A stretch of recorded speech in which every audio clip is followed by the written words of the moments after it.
Good morning. So this is sort of a companion piece to my video from yesterday, the day before, regarding the electron configurations and the way they fall.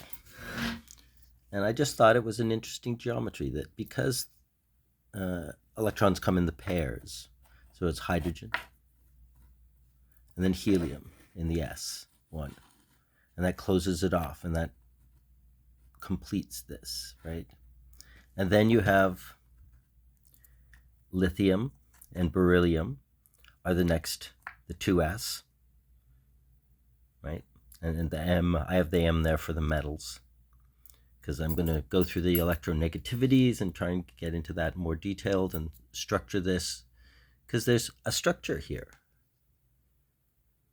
This is not a delusion. There's something, a structure. So yeah, so there's the S, 2s, then 3, the 2s, P, the P. But see how it fits? It's like a square and then a square. So this is a 1.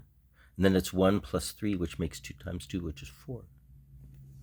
Then it's 1 plus 3 plus 5, 6, 7, 8, 9, which makes the next square increasingly.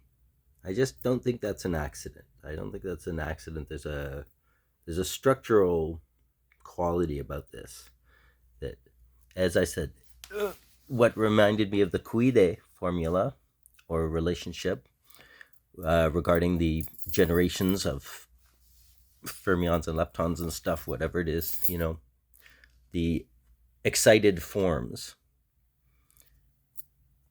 is that it has this is a square, this is the next size square, this is the next size square when it's complete.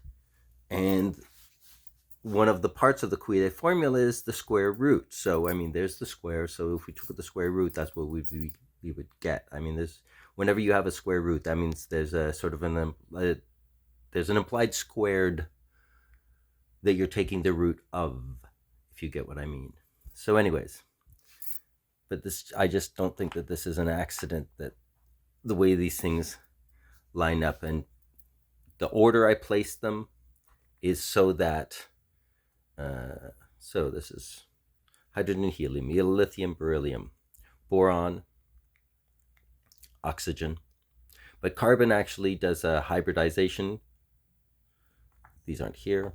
The carbon is here. And what does carbon does is, because it wants to be nice and evenly distributed, so it borrows one of these and makes this into a 4. But the reason I increase like this is just so that it's, after you put fluorine, just to point out sort of that there's the highest energy. The fluorine leaves only one hole. So this has a very, very strong attraction, right? The fluorine. And I had carbon there because of the 4.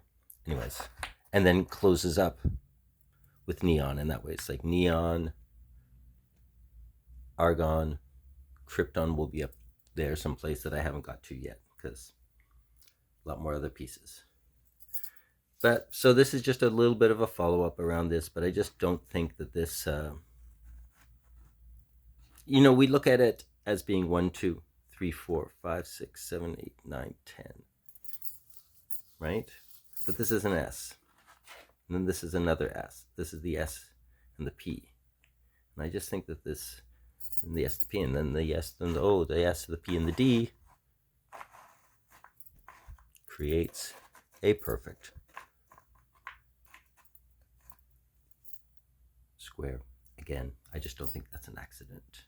There's a structural something going on. Anyways, happy solstice to everybody, and 2026 looks like it's going to be maybe even crazier than 2025, which is pretty remarkable. But, enjoy. Be nice to all your friends and yourself.